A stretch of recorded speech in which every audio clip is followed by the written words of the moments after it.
Welcome everybody to Spirituality Adventures. This is a non-judgmental place to explore spirituality, and we're so glad you're here. This is a viewer and listener supported podcast, so we greatly appreciate your support. If you're watching on YouTube, be sure and subscribe to my YouTube channel. Be sure and like, share, and subscribe to any of the social media content platforms that you're using. And then if you go to our website, spiritualityadventures.com, you can make a one-time donation, or with a monthly subscription, you'll gain access to our bonus content. We greatly appreciate it. Thank you for tuning in. Welcome everybody to Spirituality Adventures. We're glad you joined us for this episode, and we're excited to have Tiffany Woodruff with us today. Hello. Thank you, Tiffany, for joining us. Yeah. So, Tiffany, you are the first fashion designer Woohoo. that I have had the privilege of interviewing. Thank you. And that was so fun because I always try to do a little bit of research before I interview somebody. And so it's just kind of a fun world to dive into a little bit. Yeah.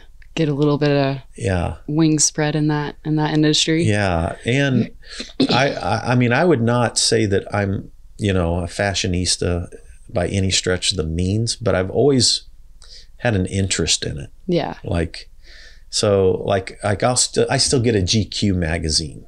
Oh, good. Like paper magazine, I love it. And of course I get their online stuff, but it's just because I like looking at style. Yeah. And I like looking at, what's going on. And,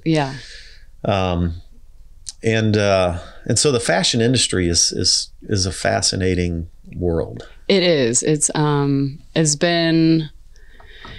It's become my whole life. It started out as a place for comfort for me because I didn't really know who I was, and clothes always made me feel very comfortable expressing myself, even though I didn't have to voice anything. My clothes spoke for me.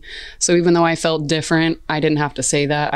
You're going to see that I look different in suburbia, and I always felt different. And I think fashion provided me that space where it's like, okay, I'm not the only one wearing weird stuff here. Like, there are people out there who put together weird textures and designs and patterns and think it looks cool. So it's become my home. And I think a lot of people there's a bad taste in people's mouths about the fashion industry. And I think it's evolved a lot, and it's sparking people's interest because there's so much collaboration right now. Fashion's not just fashion now. It's art, it's music, it's all around us. Mm-hmm. So I think people are becoming more aware, their eyes are leaning towards those unique patterns, but fashion's my home. As you can tell, I can talk about it all day. No, that's what we're here to do. That's what we're here to do. So before we jump into that, let's, where are you from? Where'd you grow up? And give us a little bit of your background story. Okay.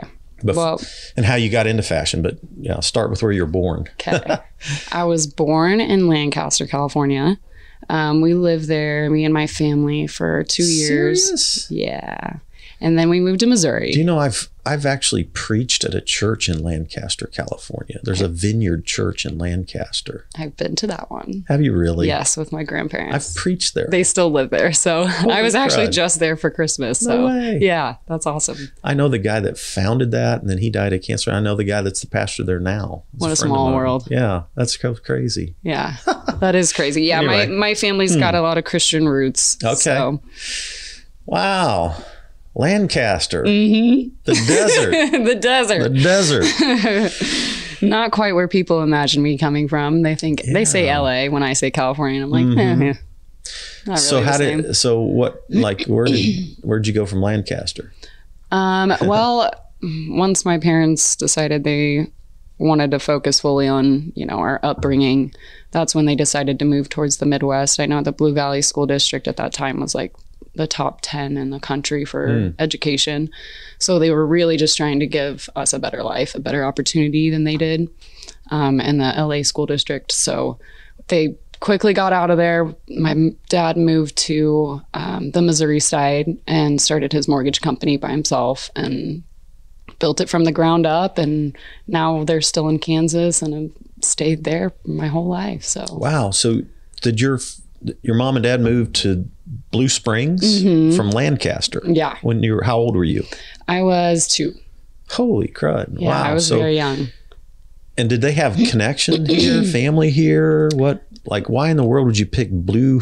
I know, Blue so Springs random. Well, my aunt was the first one who moved out of California. My whole family, my mom and dad's side, are both over there. So my aunt moved, and then my mom closely followed and was like, you know, my aunt was raving about it, saying, everyone's so nice here. Like, it's so quiet. There's no traffic. And everyone shortly followed.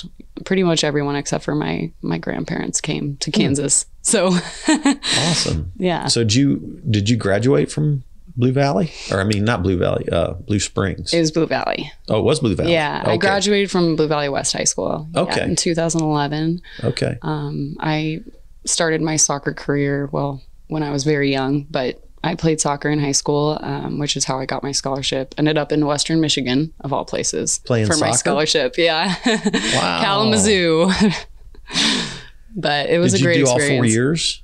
No, I just did 2. Okay. Yeah, I did 2. I got sick my second year and decided I wanted to focus on my health and live a normal life. I just interviewed the COO of Sporting KC. Oh, really? 2 weeks ago. Fun. He's been there for 10 years. So he started there in 2012. Yeah. Right. You know, so it was really. Sporting KC was like really fun. A very highlighted moment in my life, just knowing it was possible. Okay, finally Kansas City. Yeah. Got some soccer going on. Like someone's doing something out there. such a great organization too. Absolutely. Now. They really do a great job. They do. Well, cool. So what got you interested in fashion? How young, how old were you when you started, like? I would say, I think really where it began for me was when we were in high school and in middle school. We didn't have a lot of newer clothes. I had my selection of secondhand clothing that was from St. Louis from my cousins, and then my cousins in California, and that was what I had to wear and what I had to work with. And obviously the styles in those places are very different than out here. So I got sent some unique things, some other tastes that I'm like, I don't know if I'd wear that, but if I wear it with this, maybe it'll look all right. Like it'll look more like me. So I was always mixing and bleaching and cutting and hand sewing little pieces just so it would fit me. So that little creative kind of working with what I got is where it started. Interesting. Yeah. So I'm curious because, like, you know, growing up, you know, and the peer pressure and who's wearing what and who has, you know, that whole scene. Yes. Yes. Who's got the money to wear the nice stuff, all that kind of stuff. So how did that play into your interest? Were you already at a young age more trying to express your individuality? Yeah. Okay. I think there was an inner part of me that was kind of crying out because I didn't have those clothes around me. I always was, a little different. I didn't have that, Abercrombie and Fitch at the time with the Hollister jeans and that was the thing. Okay. And my family couldn't afford that. So wearing what I had, making it look better than the Hollister jeans and for free was really, it made me feel good. And I was proud to wear what I had on. I felt cool. It didn't matter what they had on. I was always like, well, my outfit's better than yours. I don't need to pay $100 out of my parents' pocket. I'm going to do it myself. So, but from there, the tomboy side of me, that kind of combined with those weird textures that my cousins would send me and those crocheted dresses that she would send me. I'd find a way to kind of integrate that into my tomboy side because I was a soccer player through and through. That was my job. So wearing the comfy sweats, wearing the, baggy hoodies and a ball cap, that's always kind of been my thing. But I wanted to make it different, always making it different. So did you just, was that a part of you from that point on? Like that literally has been a part of you and how you express yourself? Absolutely. The thrift store. My mom, whenever it would be back to school day in our picture outfit, we'd be at the thrift store. We're going to the ones in Leawood. We're going to the ones in Mission Hills. We're going to estate sales, getting those nicer clothes and trying to make it work for us. And that was a really fun experience. What years would that be?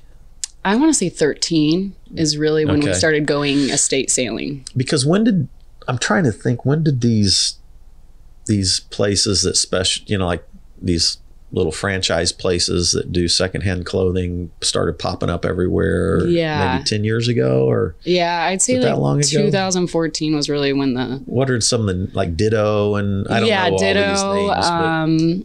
Who's the other one? They're here in Kansas City. I forget the name. There's some Asian gal that went to my church that ran one, that owned one of those franchises. Yeah. So and it started that way, you know. Yeah. I think that's really where it began, was profiting off of, which is kind of sad, but it's resale, so there's a good impact that can be made by that, for sure. When did Macklemore come out with this song? Oh, the thrift store song. Man, when was that? 2000. He really made it cool. He really did. Yeah, he's like, I got it for 20 cents at the thrift store or something. That lyric, I was like, 2012. I had a feeling it was after I graduated. Pop some tags. I'm gonna pop some tags. Love it. Yeah, I love it. That was a good one. Yeah. Yeah. So, so cool. So you guys started just combing the stores. Oh yeah. And then were you always, what do you call it? Upcycling everything? Pretty much. Creatively? Yeah, pretty much. I mean, just for myself, it was starting as myself. And then as I got, more into it, I'm like, well, I want a sewing machine to be able to do that. And I want a sewing machine to be able to do that. So I got a $25 sewing machine from 1975. What kind? It was a Singer Fashion Mate. I went with my grandma. I used her discount. My mom's 85. She's going to like listening to this. Good. She had a Singer sewing machine. I love it. So crazy. Yeah, it's mint green. It came in the original like maple wood casing. Oh my gosh, it's super cool. And it was in perfect condition. So cool. Yeah. So that's how I started learning to sew. Yeah. You taught yourself? Yes. Did you do YouTube videos? Oh yeah. YouTube University, the Brother Hotline, the Singer Hotline, the Viking Hotline, everybody I could call. Amazing what you can learn doing that though. Oh yeah. YouTube University all the way. It's a lot cheaper than, Harvard.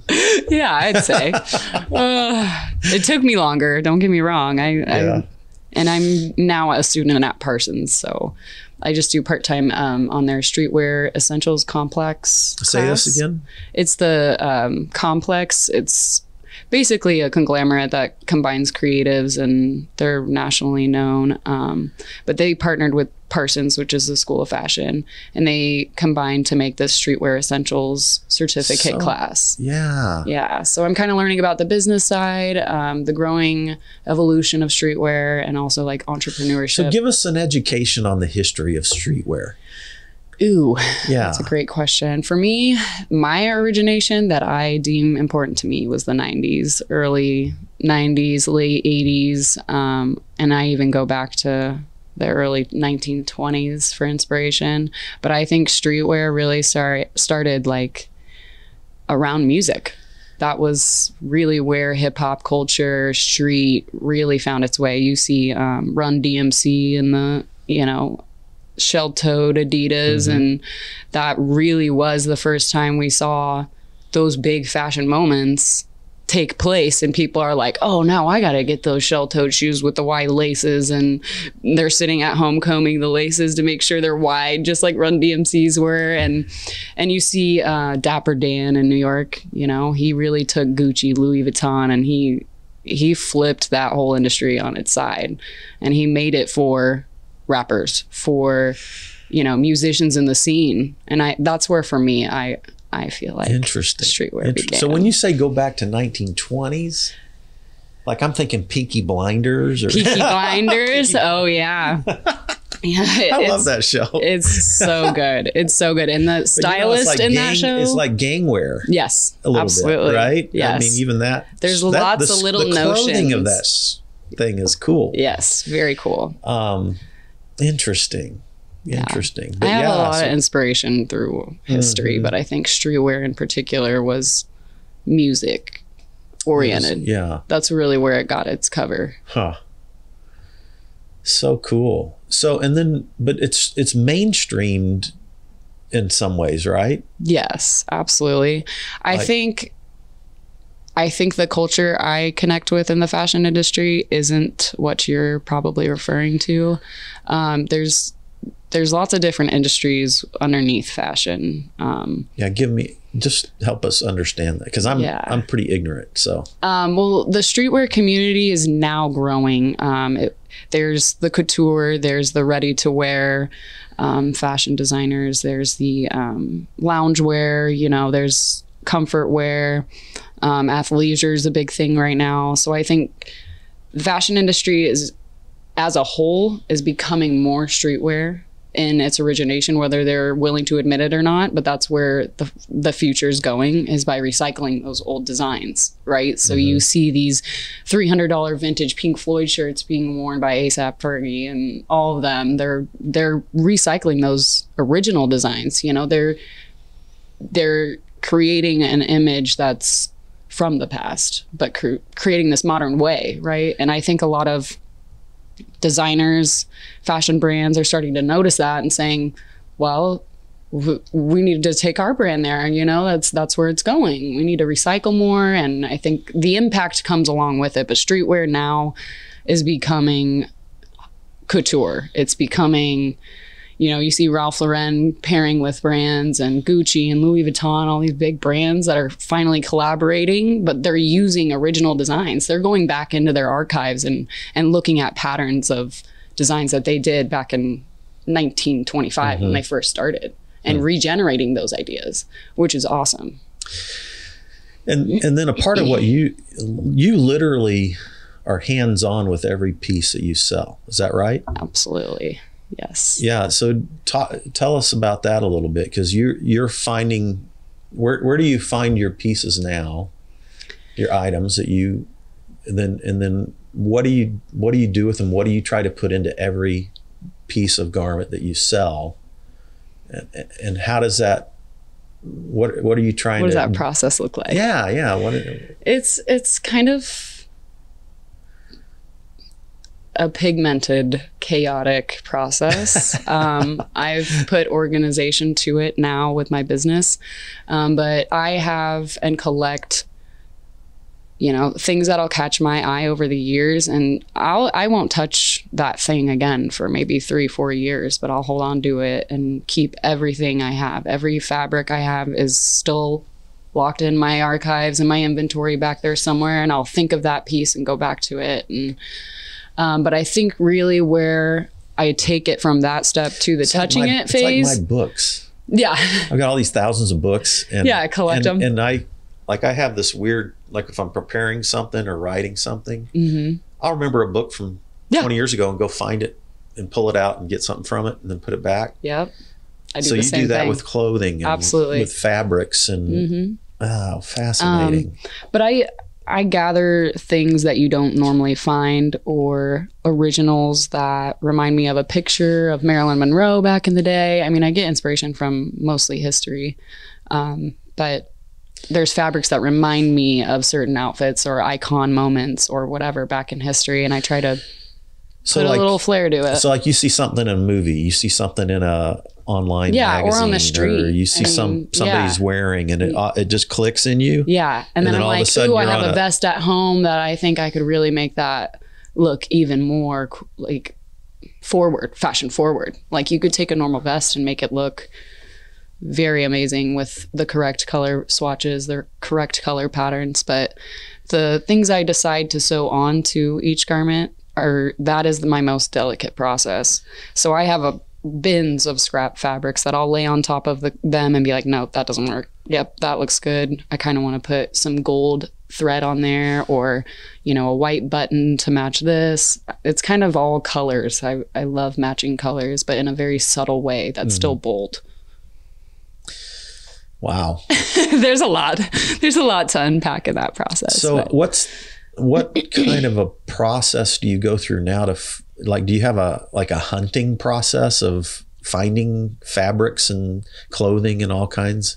Do you give your secrets away, or is there things you like, at least in general? Well, in Portland, and I know they have it here, the Goodwill has at the main warehouse, they have the bins, which get exchanged like every 30 minutes, and you wait in line, and then they bring all new bins out and you get them by the pound. So you can get clothes, fabrics, shoes, random things that are just left at the warehouse. And that's a really good spot to find stuff if you need it by the pound, or if I'm looking for, denim in excess because I want to make a denim patchwork jacket out of recycled fabric. I'll go there for that, just to get it in bulk. It doesn't matter what it looks like. I'm gonna bring it back to new anyway. So that's a good spot. And I love estate sales. Estate sales are really good. Right now, I actually met a lady on Facebook Marketplace, which is another good source I use for kind of construction wear or technical wear, even like tactical wear, like military stuff. You can find a lot of good stuff on Facebook Marketplace. But anyways, I got in touch with a lady on there that I was buying a bunch of fabric from her by the pound. And I've stayed in contact with her, and she's been my source now. She's my shopper.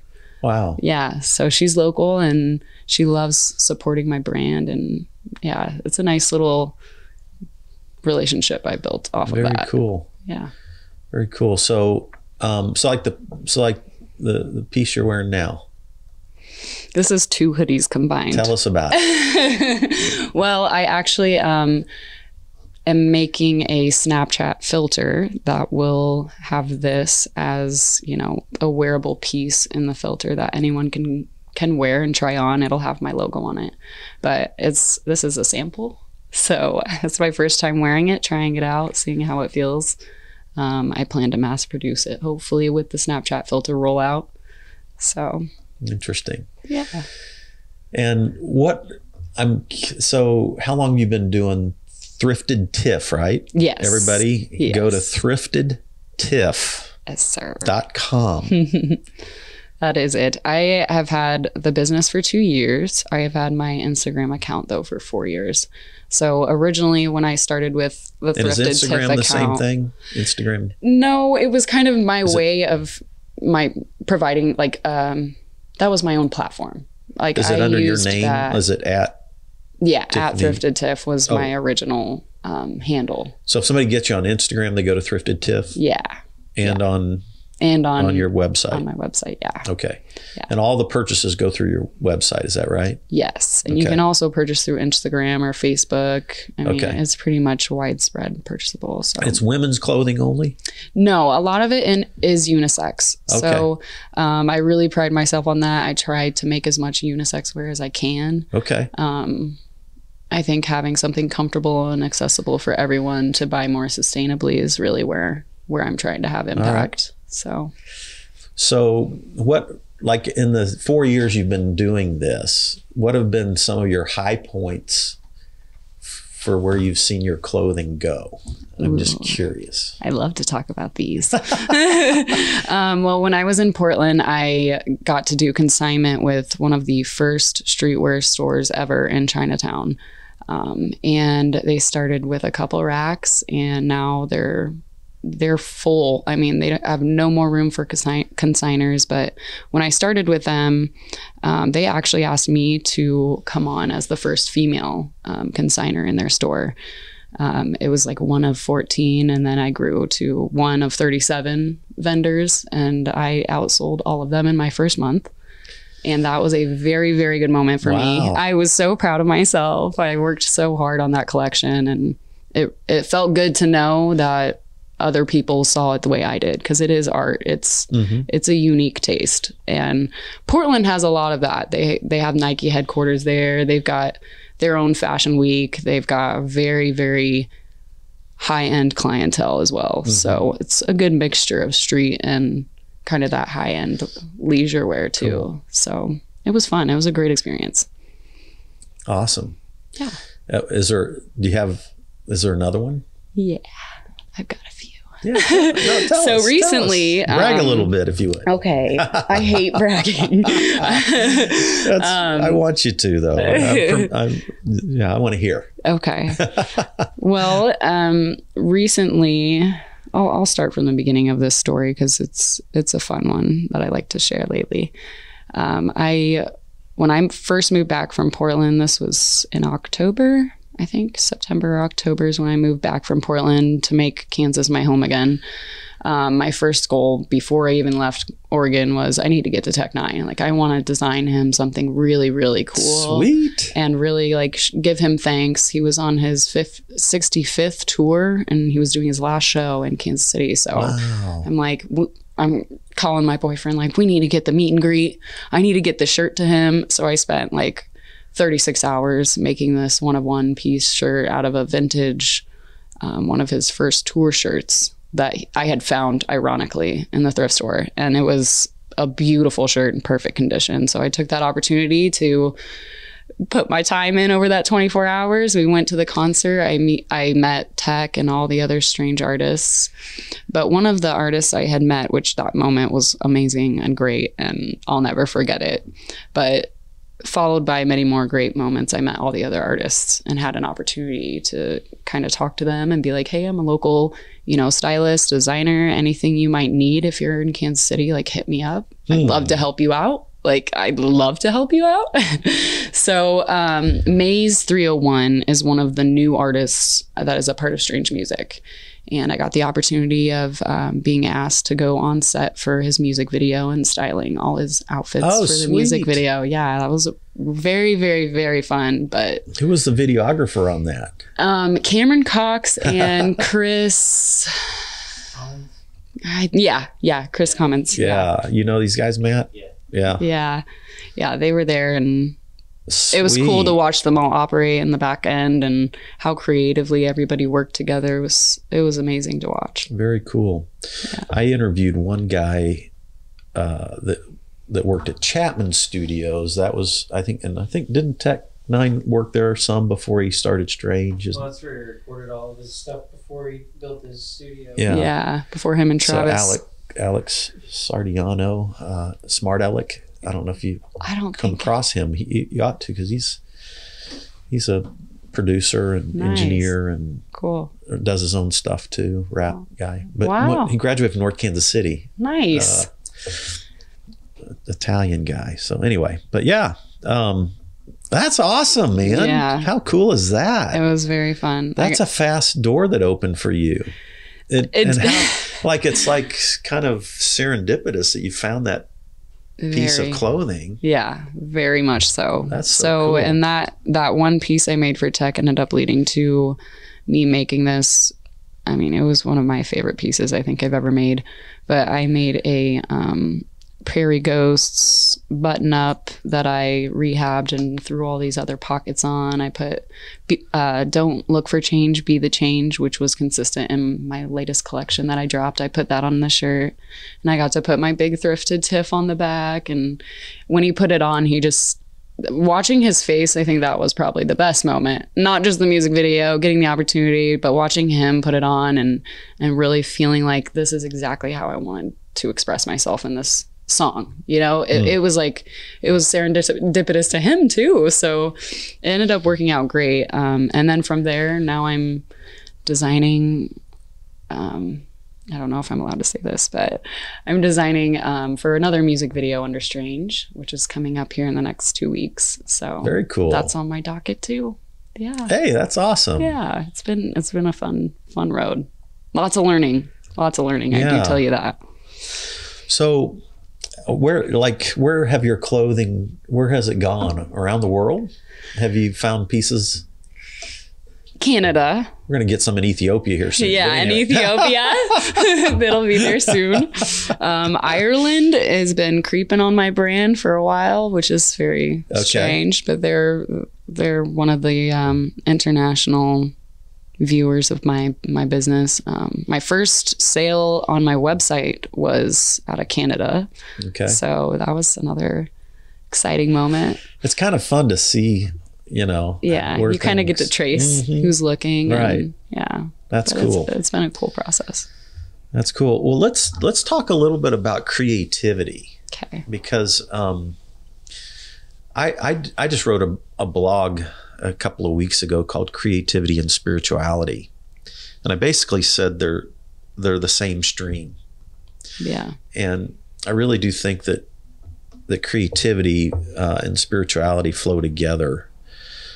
are maybe even the same thing. Yeah. And whatever one's view is of how this whole world came about, you know, even, you know, like if it's 15 billion year old, you know, universe, and all this has evolved. Yeah.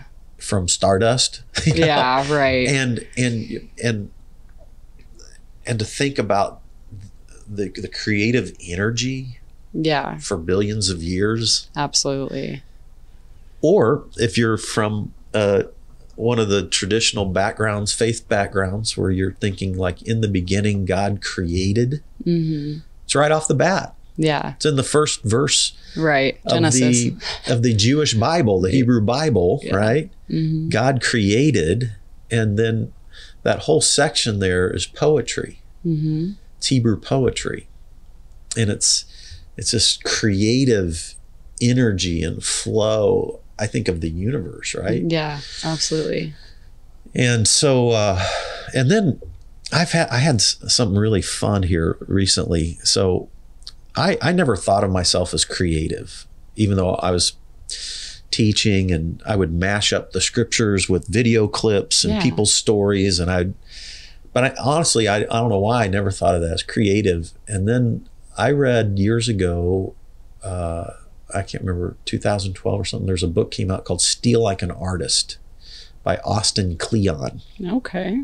It's a simple little read. In fact, I'll give you a copy of it before you leave. I bought boxes of it and gave them away because he was the first time I read something and I realized, oh God, I'm creative, because it's Steal Like an Artist. It's like his idea is that every idea has come from someplace. Yeah. Right? Absolutely. And so what inspires you uniquely, and then you take that and then you mash it up, mix it up, and musicians do that. Yeah. Everybody does that. And I realized, gosh, that's what I've done for so many years in a different format, different genre. Yeah.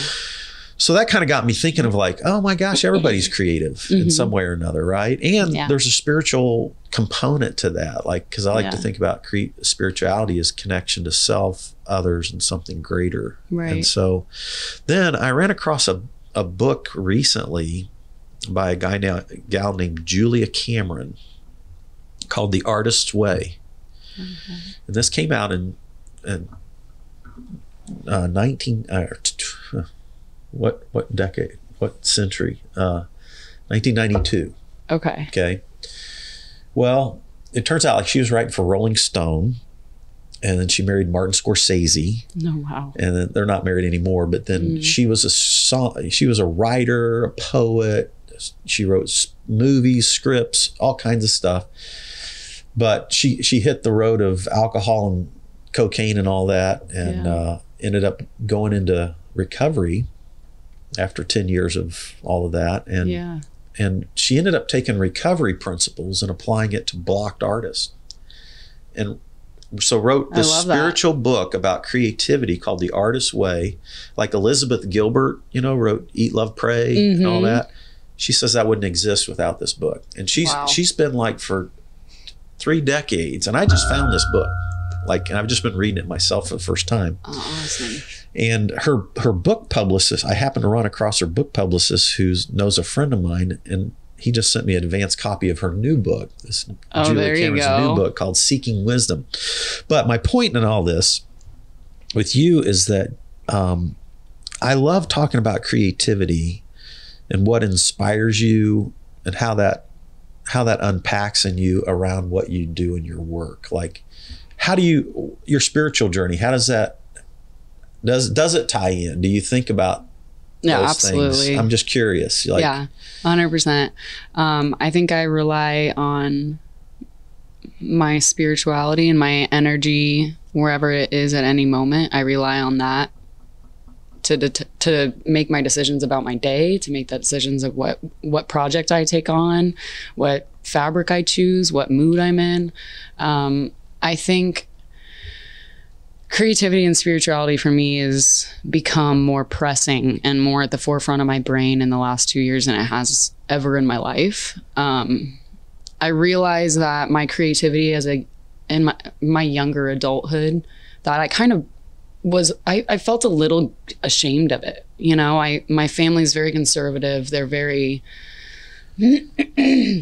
cut and dry type of style. And I always felt very different and unique compared to not only my teammates, my school, you know, schoolmates, like my family, even through and through. That was where I was trying to silence it as much as I could.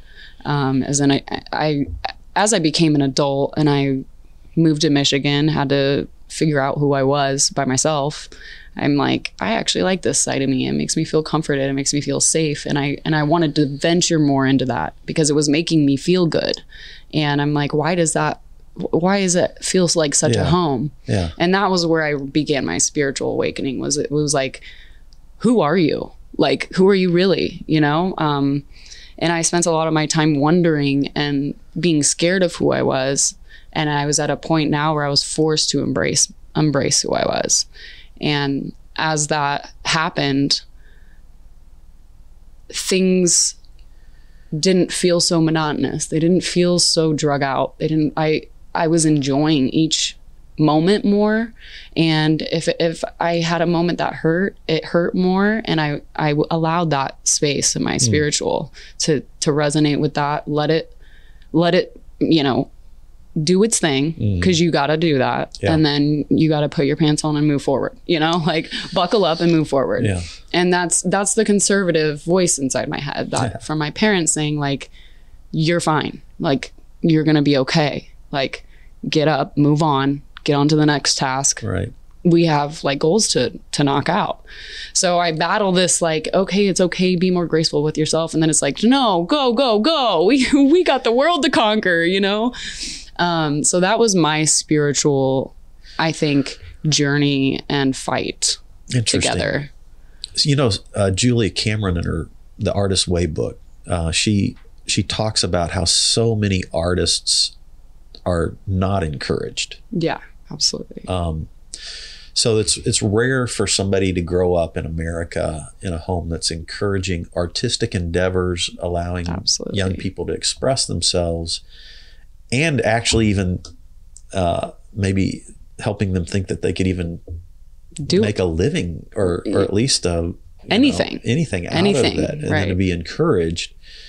So then so many artists end up burying these skills, these dreams, these gifts, these passions, the uniqueness of who they are. Absolutely. And so that's so fascinating to me, and I'm so crazy that I'm just finding this book, but her deal was to help unlock, her whole purpose was to help unlock that blocked artist in everyone. Yeah. I thought that's a beautiful thing. I think that's very beautiful. I find resonance with that in my brand and my business, because what I'm doing is filling the gap that I needed filled in my life, and creating a space where everyone's okay. You know, you're comfortable being weird. Come on over here. Like, you're all right. You know, you're not weird. This is you. Be okay. Like, you're okay, you know? And I'm creating that voice for others because I didn't have it. And I think I found that with as my skills grew better, and as I realized there was impact behind what I was doing, I'm like, this is bigger than me. And I want to use my platform to have that impact and empower others to fight that, you know, because it requires a lot of bravery to go against the grain and to be constantly told, or maybe even not told any words of encouragement. And sometimes I have a lot of peers who were encouraged and didn't choose to, you know? So I think there's a lot of balance in the pain that I felt and the hunger that came from it. It wasn't like I can't sit with this anymore. I have to follow this. I have to make this a space for other people like me, you know?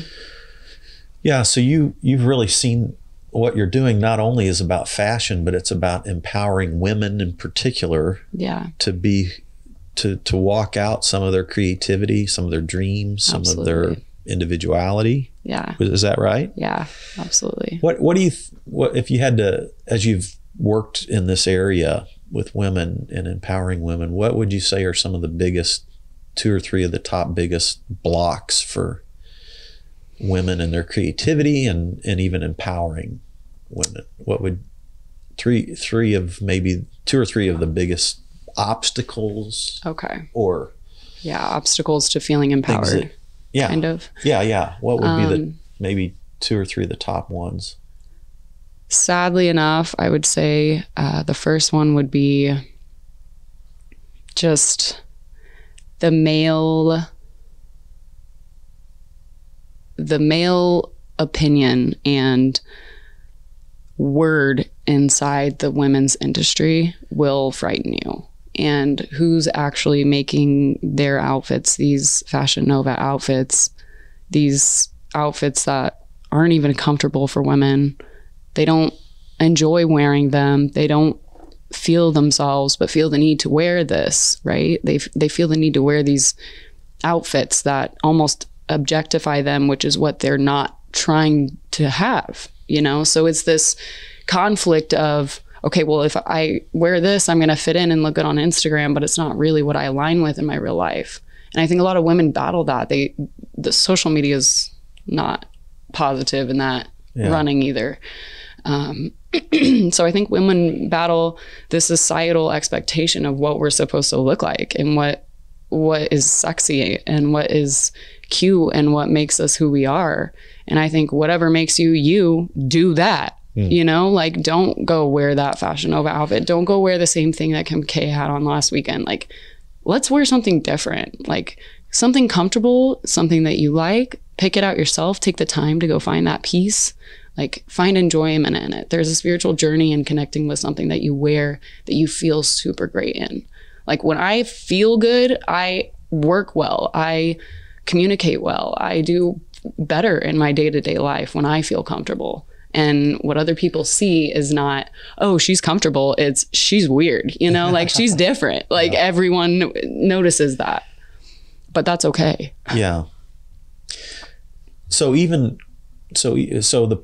sort of patriarchal world that we live in, like, there's still men in high places that have great influence.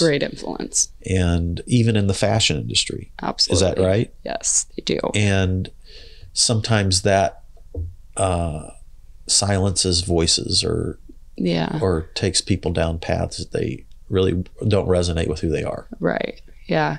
And social media, again, is, I think, the second probably biggest thing. So the people up above, the people who are making these outfits on social media to make them mass produced, purchasable. So those are kind of like external things that can, you know, be obstacles. What about internal obstacles in women? Like their own, like stuff going on in their own heart, mind. If I'm speaking on my own behalf, and I know this is common from the women that I've spoken to and with, a lot of my past can be a part of a present in a different way. I think that's not only with women. I think that's with everyone. Sometimes people let things from their past determine what actions you take today, you know, and it's your choice whether to make it a positive or negative one, or to let the past impact you in this way or that way. Mental health right now is a huge crisis in the world. Not just women, but men. I think women specifically go through unique experiences that make them make choices on what they wear, what their external looks like, because of this, you know, background voice or background social media picture, or what they envision, or what they're being shown as what success looks like, or, you know, only being shown or filtered on your news feed these outfits that Fashion Nova is putting out that only cover a fourth of your body, you know? And so there's a lot of external voices that will create a voice internally. And it does create a big influence on the decisions people make. So, but women in particular, I really want to start seeing women feel comfortable being comfortable. Yeah. Have you created any kind of a network for empowering women at all? Or there's like Is there something? Yeah. Because I saw it on your website, and I was just curious if there's. I'm working on, hopefully within the next few months here, a foundation that will be created for Kansas City local women. It'll be a space where we travel, we are able to connect, entrepreneurship, wherever you are in your creative process, you're welcome there. It's just lining that all out on paper that I'm working through now.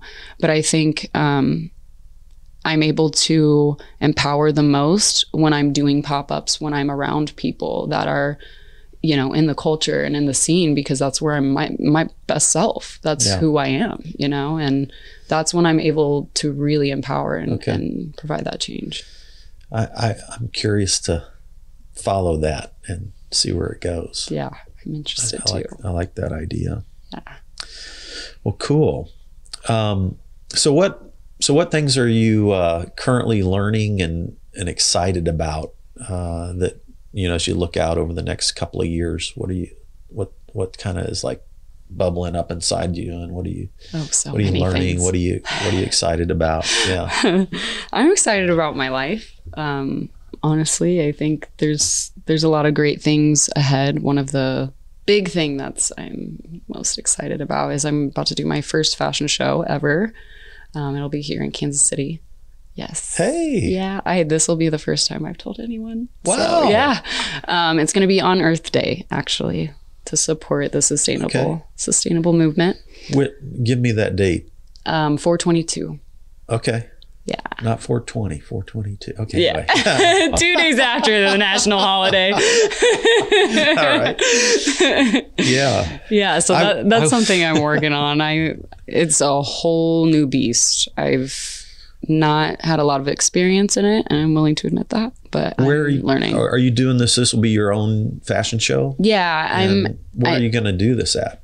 At the T-Mobile Center, there's a little portion that's called the College Basketball Experience. Okay. It's really great. The mayor actually pushed for that space to bring the college basketball experience to tournaments. Okay. So they have the confetti for the kids to run through when they get on the basketball court. They have the national tournament, trophies there. Yeah.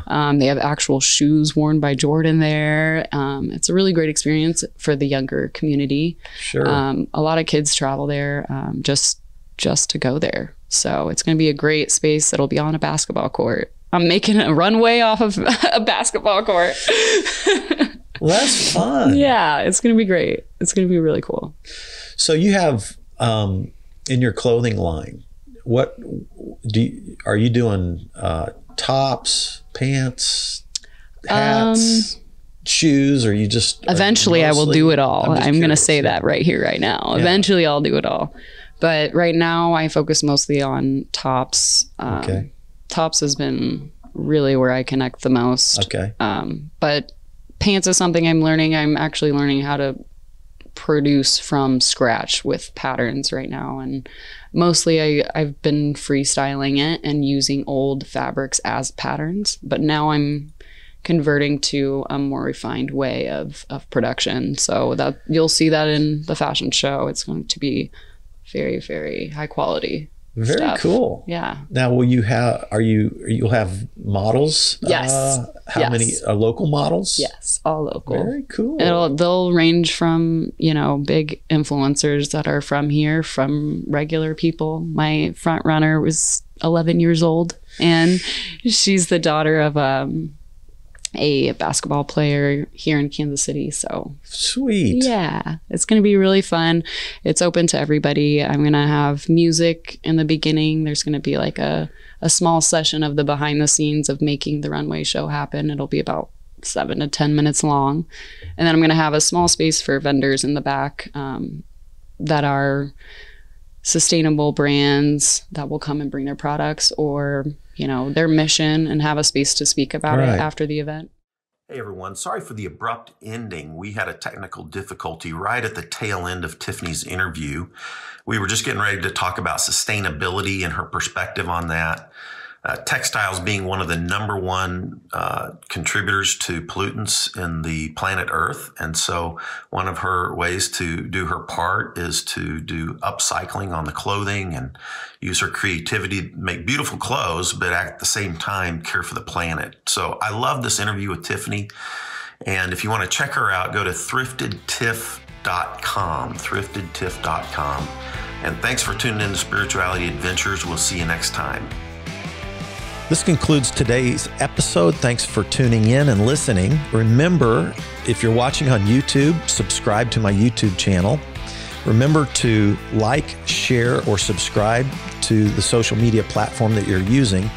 And then go to our website, spiritualityadventures.com, and make a one-time donation, or you can subscribe monthly and receive our special bonus content. Thanks so much.